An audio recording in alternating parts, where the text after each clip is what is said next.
Ruler School is brought to you by Odyssey Games, where you can go to get singles for all your Force of Will and other trading card games, as well as these amazing patrons. Thank you for your support. Enjoy the video. Hey there Rulers, DMO73 here, welcome back to Ruler School. Today we are bringing you the deck profile from the Teacher's Lounge, the Time Spinning Witch deck that doesn't flip Time Spinning Witch at all and doesn't use a single blue card. We had this design thanks to Brandan Bremont, and we kind of talked about it and argued a little bit over some updates to it during the Teacher's Lounge, but you saw me play it in the live stream earlier this week. Super fun list. Definitely has a lot more power than you give it credit for when you initially look at it, but you know, worth checking out, I think, if you like getting to a point where your opponent has 0 stones. Definitely something that you can do with this deck. So jumping right in, obviously we'll go to the stone deck. It's red, black, green is the deck, as we play 4 null magic stones, 4 speaking stones, and then 2 saintly elven stones. You can put any wind stone you want to put in here. We don't have any elves at all, so it's just kind of whatever you want to put in that slot. Main reason we need the red is because the red and the black is for heroic epic told in 1001 nights, and then green is obviously for the black is also for Blazer and stuff. Green's obviously for Koga and Rachel. Time Spinning Witch herself, we're only using that front side to produce that time wheel, specifically to use it with Koga, the Idol of Magic, or the Angel statue. Quickly going into the deck, obviously the deck runs 4 of the Koga. It is the linchpin of the deck. It is the thing that lets you get instant speed Rachels, instant speed Blazers, instant speed Belials, and just keep your opponent locked down until the end of time. Rachel is great in the early game because she's designed to help you find those combo pieces that you're missing, and then also shape your opponent's draws as much as you want.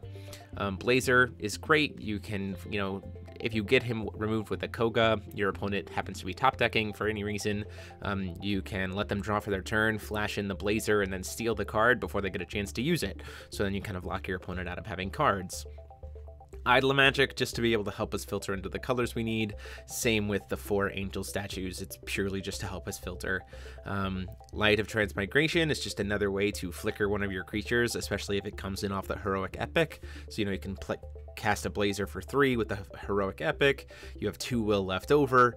Use Light of Transmigration to flicker the Blazer. You get to steal another card from your opponent, and the Blazer doesn't have to get put back in your hand. Ruin Story, excellent way to keep single creatures off the board, maybe do a cancel, but also to bring back cards from your graveyard that you might have died, like the Rachels and stuff like that. 3 Athenia, because you can start ripping your opponent's board to shreds, putting stat negs on the board, as well as, every single time it enters, your opponent has to destroy a magic stone or banish a magic stone. So if you can keep their board clear and use Koga, you can keep flickering in Athenia and just tear all your opponent's stones and get rid of all of them so that they just can't play the game. 3 Winds of Salvation, just for some additional protection, and then of course the 4 Heroic Epic. This is the way we cheat in all of the big creatures early, and then 4 Belial, who is just, once he's removed from a Koga, if your opponent has no addition removal, it's like good luck playing Resonators, because I'm just going to keep wiping your board over and over and over again.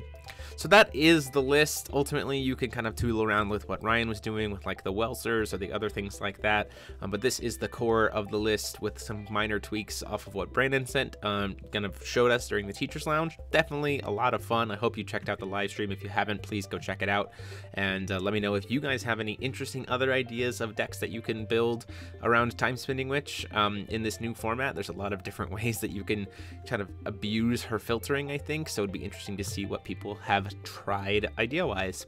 But until next time, though, that is me, that's DMO73, and I'm saying class dismissed.